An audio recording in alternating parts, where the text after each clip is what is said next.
بسم اللہ الرحمن الرحیم۔ تنزیل الکتاب من اللہ، یہ جنہوں نے حوامیم سبا پڑھی ہیں انہوں نے پوری تفصیل پڑھ لی ہے اس آیت کی، جہاں اب وہ تفصیل نہیں ہوگی۔ تنزیل الکتاب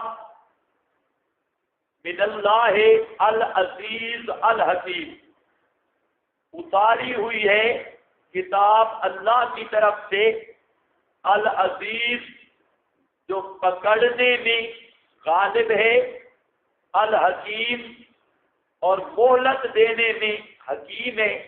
وہ پکڑنا چاہے تو پکڑ سکتا ہے، لیکن مہلت دیتا ہے اپنی صفت حکیم کی وجہ سے کہ امہال میں حکمت ہے۔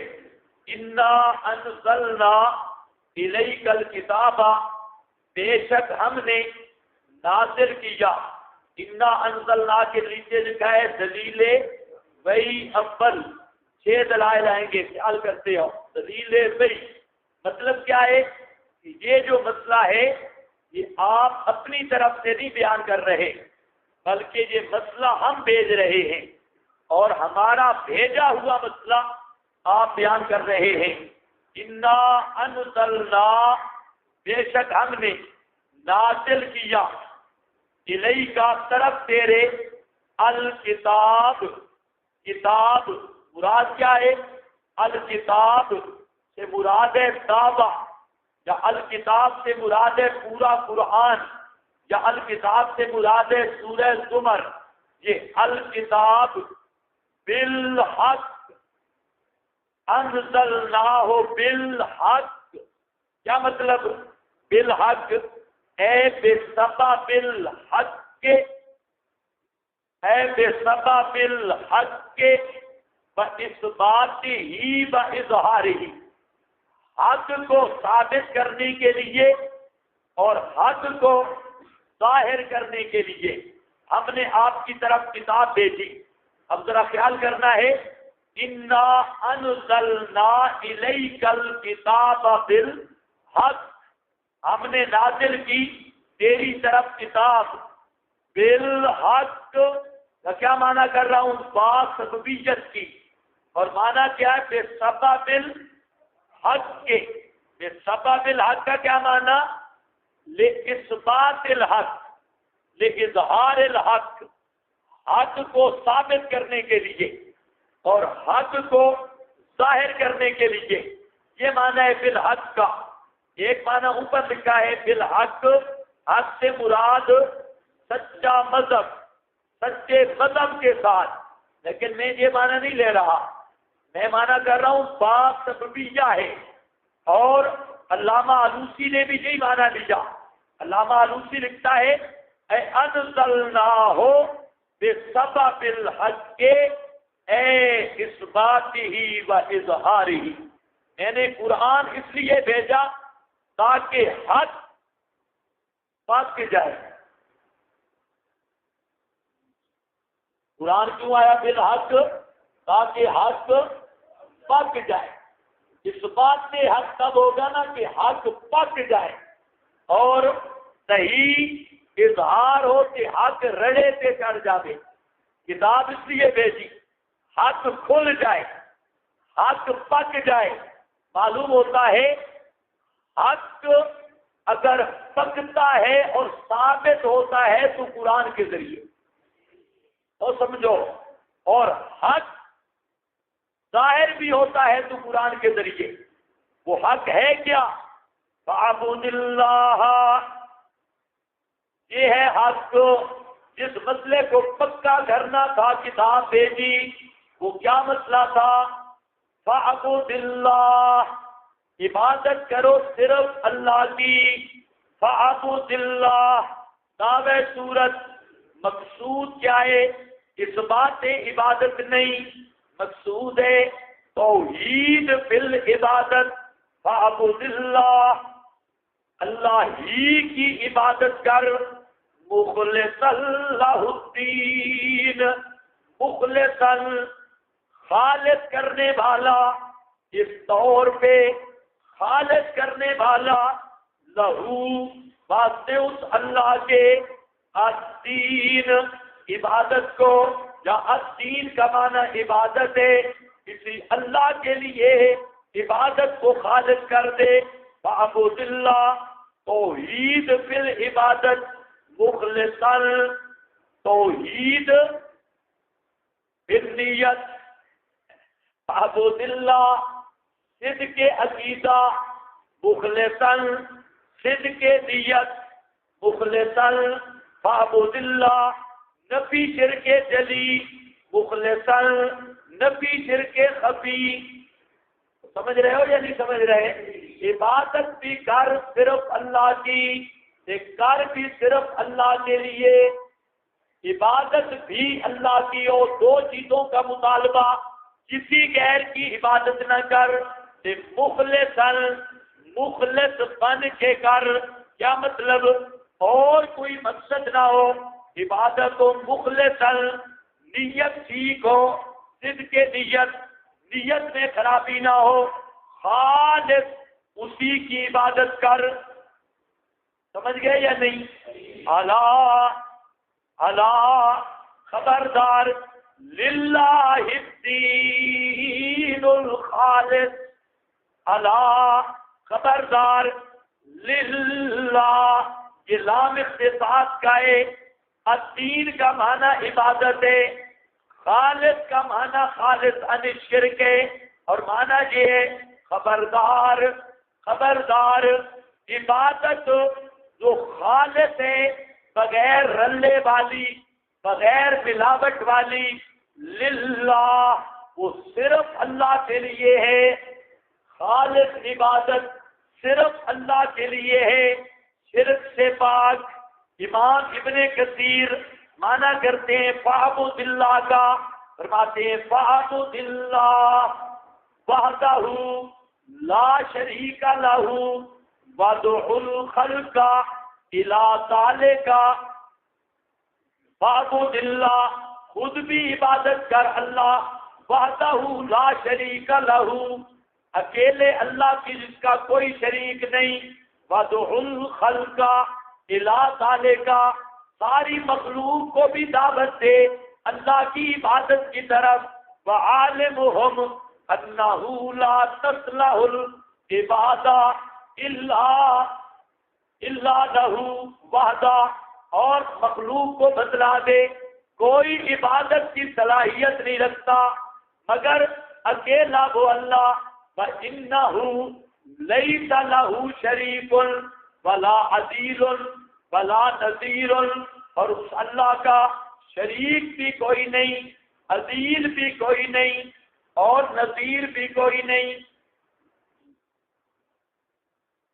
از ابن کثیر کہتا ہے فاعبد اللہ، خود بھی دعوت دے، کر بھی صحیح، عملاً بھی، قالن بھی.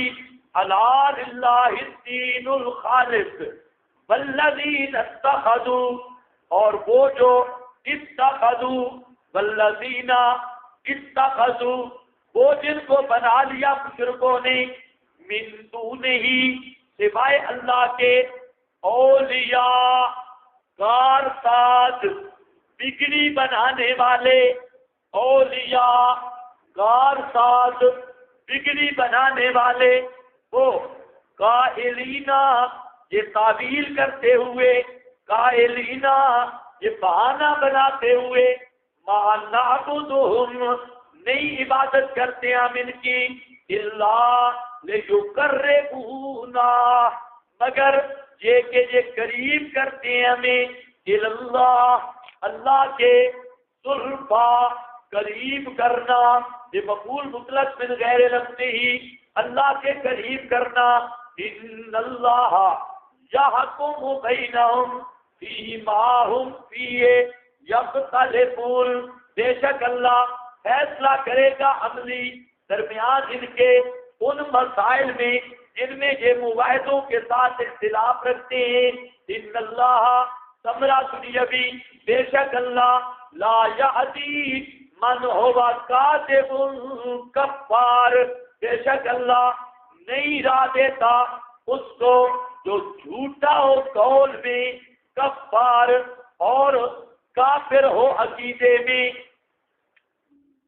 کافر ہو عقیدے میں، خیال کرو فتویٰ نہیں لگانا. والذین اتخذوا، وہ ہستیاں اتخذوا کہ بنا لیے بزرگوں نے، من دونہ سوا اس اللہ کے، اولیاء کارساز، اللہ کے سوا کہتے ہیں بگڑی بنانے والے. اور جب انہیں کہا جاتا ہے لا ينفعهم ولا يضرهم، یہ تمہیں نفع نقصان نہیں دے سکتے، آگے تعویل کرتے ہیں قائلینا، تعویل کرتے ہیں ما نعبدهم، ہم نہیں ان کی نظر نیاز دیتے، نہیں ان کو پکارتے، مگر لِيُقَرِّبُونَا إِلَى اللَّهِ زُلْفَىٰ، یہ ہمارے ہیلے وسیلے، ہم اس لیے نظریں دے رہے ہیں، یہ ہمارے کیا ہیں، بولو بولو کیا ہیں، ہیلے، یہ اللہ کے مقرب ہیں، ہمیں قریب کرنے والے ہیں. ہر دور کا مشرک غیر کی عبادت نظر نیاز اسی نظریے سے کرتا رہا کہ ان کی نظر سے، ان کی پکار سے اللہ خوش ہوتا ہے، ہم ان کی جو نام کی نظر دیتے ہیں اللہ خوش ہوتا ہے، ہم ان کو پکارتے ہیں اللہ خوش ہوتا ہے. اور اس پر زبردست عبارت ہے یہ روح المعانی والے بزرگ کی، فرماتے ہیں من دون ہی سے مراد، خیال کرو من دون اللہ کی بات ہو چکی ہے، تو بولو جنہوں نے سنی ہے وہ تو بولو. ہاں من دون اللہ کی بات پوری ماشاءاللہ ہو چکی ہے. مسئلہ الہ بھی جہاں پر صرف ایک حوالہ نوٹ کر لو، کہتے ہیں بت، بت، یہ بت بت نہیں، یہ سید محمود آلوسی بغدادی فرماتے ہیں فَيَكُونُ الْأَوْلِيَاءُ، الاولیاء عبارت عن كل معبود، عن كل معبود باطل كالملائکۃ وعیسیٰ، كالملائکۃ وعیسیٰ من دونہ والا جملہ یہ ہر معبود باطل کو شامل ہے، جس کو مشرک وسیلہ سمجھ کے پکارتا ہے، وسیلہ سمجھ کے نظر نیاز دیتا ہے. آج بھی ایسے، آج بھی اگر آپ اس مشرک سے پوچھیں نا تو بابے کی قبر پہ کیوں جاتا ہے، کہے گا یہ ہمارا وسیلہ ہے. کہتا ہے کہ نہیں کہتا؟ او بزرگوں، ہاں اپنے للڑ سے بھی پوچھ لو، اس للڑ کمپنی سے بھی پوچھ لو، یہ بھی کہتا ہے اور نہیں، ہم جو ان کو پکار رہے ہیں ہم اتنا کہتے ہیں ادعوا اللہ، اللہ سے دعا کیا کرو، ہاں اولائے شفاعنا عند اللہ. ایک مولوی صاحب مجھے کہنے لگا آپ ایسے فتوے لگاتے ہیں، ہم کہتے ہیں کہ انبیاء اولیاء کی قبروں پہ جا کے صرف اتنی بات کہنی ہے کہ تم ہمارے لیے دعا کرو، تم ہمارے لیے دعا کرو. ہم تو اتنا کہتے ہیں، ہم کو کیا کہتے ہیں، مجھے مشکل پوچھا ہے حاجت روا. میں نے کہا اگر اتنا تیرا نظریہ ہے نا پھر خیر کر لیں، اگر اتنا عقیدہ ہے پھر خیر کر لیں. اب ایسے دیکھ میری طرف دیکھتے ہیں خیر کر لیں. میں نے کہا پھر تیرے اور ابو جہل میں کوئی فرق نہیں، پھر تیرا شرک ابو جہل لکھ رہے ہیں، وہ بھی یقولون ہؤلاء شفاعنا عند اللہ، وہ بھی کہتا تھا شفاعنا عند اللہ، یہ اللہ کے ہاں سفارشی ہے، اور تو بھی کہتا ہے سفارشی ہے. بس تیرا تے حاجی ابو جہل کا نظریہ ایک کی ہے، خیر کر لیں. میں نے کہا کہیں مشکل کچھ آپ سمجھائے پھر تو ابو جہل سے بھی آگے گزر گیا ہے نا، حاجت روا سمجھائے تو ابو جہل سے بھی آگے، اور اگر سمجھے نا ہؤلاء شفاعنا استشفاء تک کھڑا ہے تو پھر خیر ابو جہل کے برابر ہے. ابو جہل ویسے بدنام ہو گیا ہے، ابو جہل بیچارہ آپ پڑھ رہے ہیں مسئلہ الہ، اتنا بھیڑا آدمی نہیں تھا جتنا لوگوں نے بدنام کیا. یہ جو آپ کے للڑ ہیں یہ تقریباً ملتے جلتے ہیں ابو جہل سے. والذین یہ بھی لکھتے ہیں استشفاء سارے قائل ہیں، اور استشفاء کے قائل کو عرب کے سارے علماء کہتے ہیں مشرکون کا ابی جہل، کا ابی جہل صرف شہرت میں تشبیہ ہے ورنہ عقیدہ ان کا گندا ہے. والذین اتخذوا من دونہ، وہ جو بنائے انہوں نے من دونہ من دونے ہی سمجھ گئے یا نہیں سمجھ گئے؟ من دونے سے مراد خود ہے یا کلو معبود ہے؟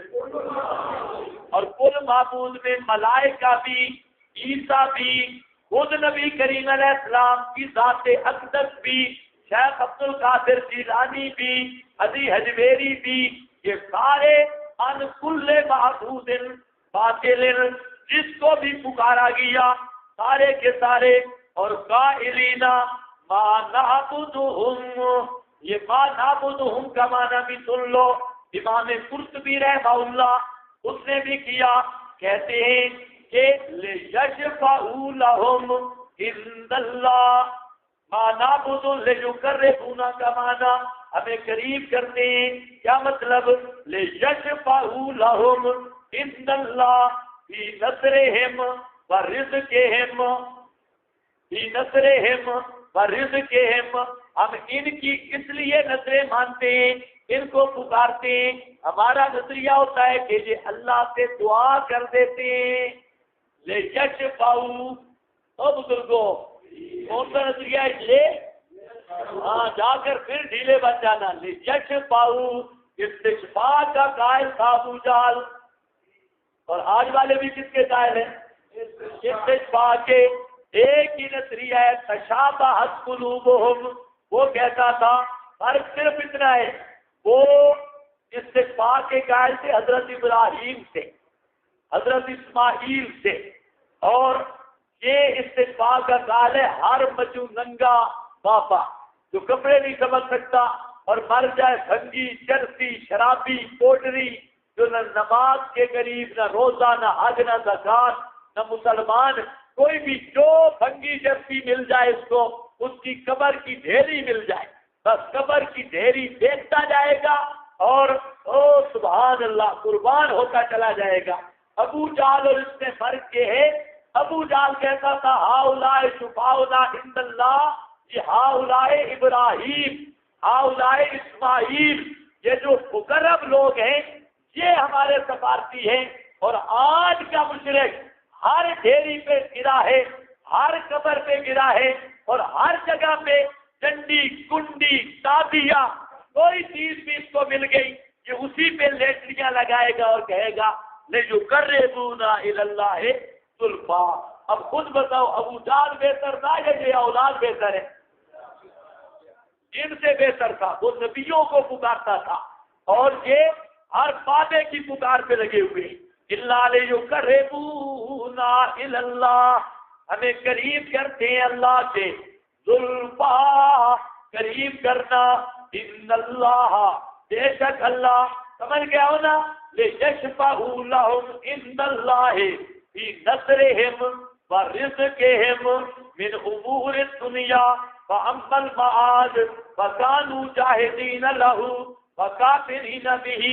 فرمایا دنیا کے امور میں مشرکین کا نظریہ تھا یہ ہماری مدد بھی کرتے ہیں دعا کر کے، اور ہمارے رزق کے لیے بھی دعائیں کرتے ہیں، یہ حضرات جن کو ہم پکار رہے ہیں، اور وہ مشرک بھی آخرت کا عقیدہ منکر تھا، اور آج کا مشرک بھی میرا دعویٰ ہے 90% اگر آپ ان کو کھولیں گے عملاً قیامت کے منکر ہے، عملاً قیامت کے منکر ہے، قیامت کی طرف توجہ ہی کوئی نہیں، نماز کوئی نہیں، روزہ کوئی نہیں، پردہ کوئی نہیں، کوئی بے حیائی نہیں چھوڑی، دنیا جہان کی ہر بے غیرتی ان میں ہے، اور صرف انہوں نے سمجھا ہے بابے کا سلام کریں گے نا بیڑا پار ہے، یہی نظریہ ان کا تھا، وہ عقیدہ تن قیامت کے منکر تھے، اور یہ عملاً قیامت کے منکر ہیں اور پکے منکر ہیں۔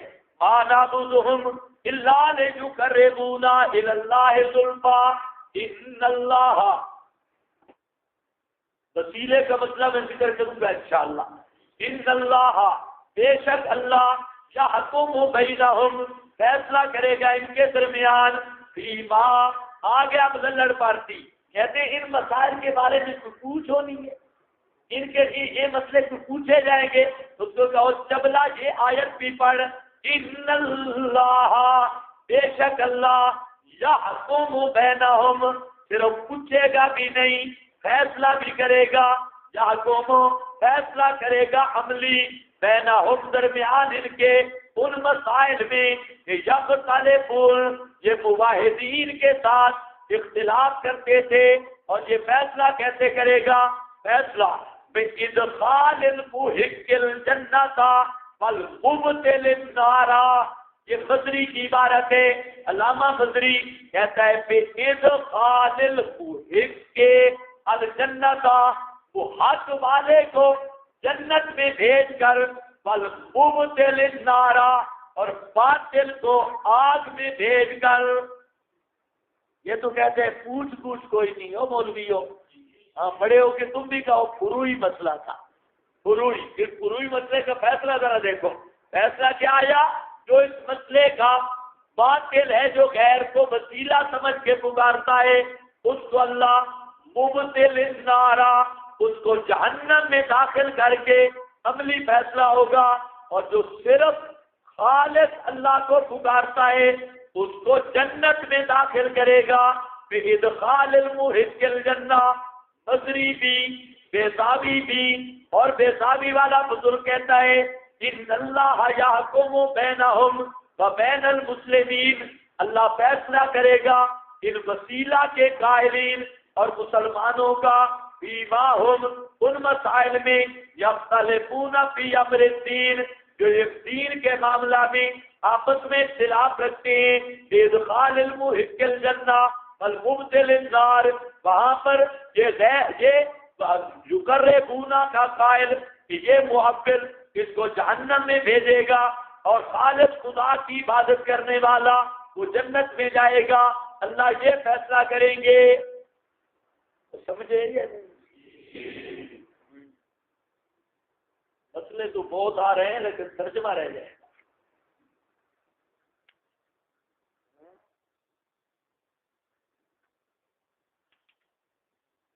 اچھا چلو دیکھتے ہیں۔